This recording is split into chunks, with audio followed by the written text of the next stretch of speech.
I need to tell you something that happened to me last Tuesday. It's been eating at me, and I've finally decided to document it before I start doubting my own sanity. I was walking through a crowded terminal, one of those gray, liminal spaces where thousands of lives cross paths for just a second. I looked up from my phone, and there, about 20 feet away, was a man. He was wearing my exact jacket, carrying the same weathered leather bag I've had for years. But it wasn't just the clothes. As he turned, I saw a scar on his left temple. A jagged, thin line. The exact same mark I got falling off a bike when I was 7 years old. For a heartbeat, the world went silent. I didn't see a stranger. I saw a mirror image of myself, living a life I didn't recognize. Have you ever had that feeling? That the person passing you isn't just a look-alike, but a reused asset in a world that's running out of memory? Today, I want to talk about why our reality is repeating, and why I believe the simulation has finally hit its render limit.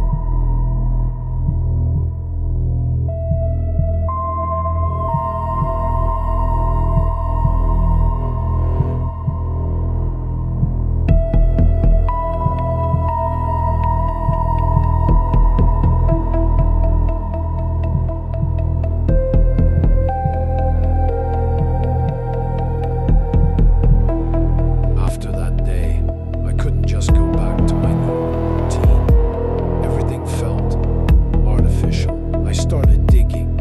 I spent nights on archived forums, looking for anyone else who had experienced what I call the silent mirror.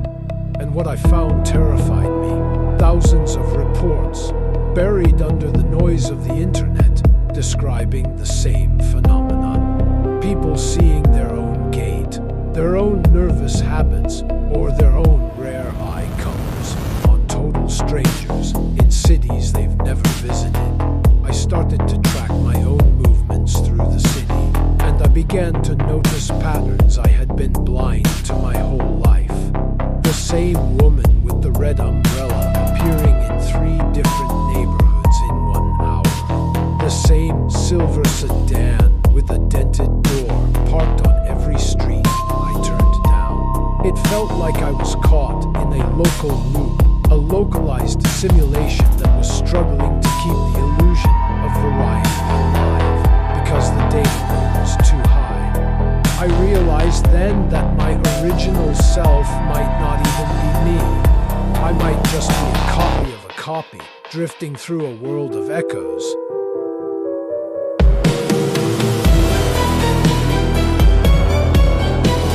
Think about it from a technical perspective, the way a computer works. If you were designing a reality for 8 billion realities, would you really waste the processing time to give every single soul a unique voice, a unique thought, a unique destiny? You would use instance. In high-end games, developers take a high-quality character and make minor tweaks.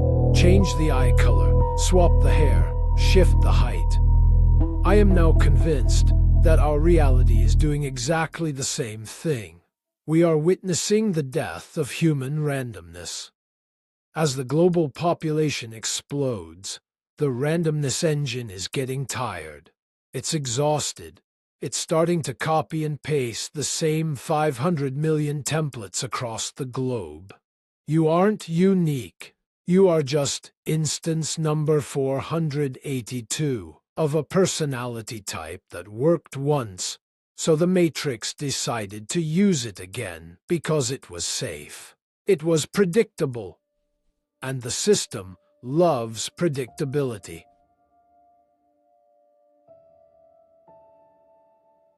But it gets darker. Have you ever looked into the eyes of a stranger and felt nothing? Lately, I've been looking directly into the eyes of people I pass, really looking, and I've seen it. That vacant, stock look. It's like the lights are on, but the individual script hasn't finished loading yet.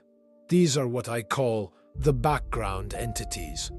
They have no interior life, no childhood memories, no dreams.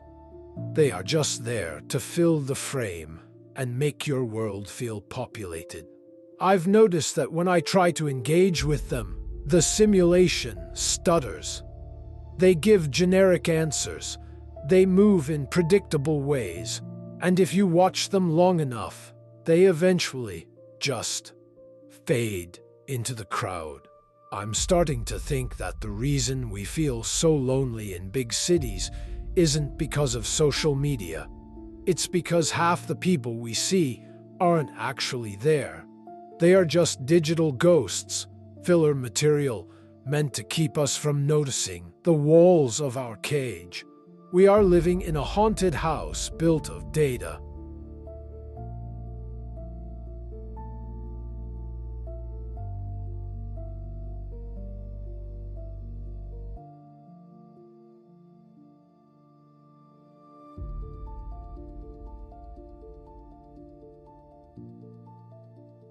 So why am I telling you this?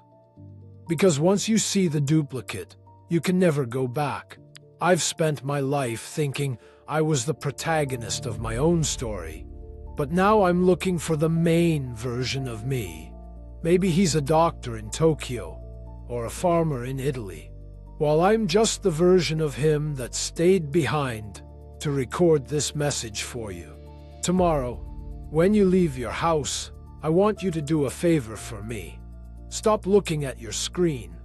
Look at the crowd. Look past the fashion and the noise. Look for your own eyes in someone else's head. Notice the guy who turns his head at the exact same moment you do. Notice the woman who shares that one specific, secret birthmark you thought only you had. Because once you find your duplicate, the system knows you've noticed the glitch. And in my experience, that's when the simulation starts trying to correct the error. That's when the coincidences stop being coincidences and start becoming threats. I'm watching the mirror. I'm watching the faces in the crowd. And I'm starting to see myself everywhere. I am Mystic Matrix. And maybe, just maybe, I am the version of you that finally woke up. Stay unpredictable. It's the only way out.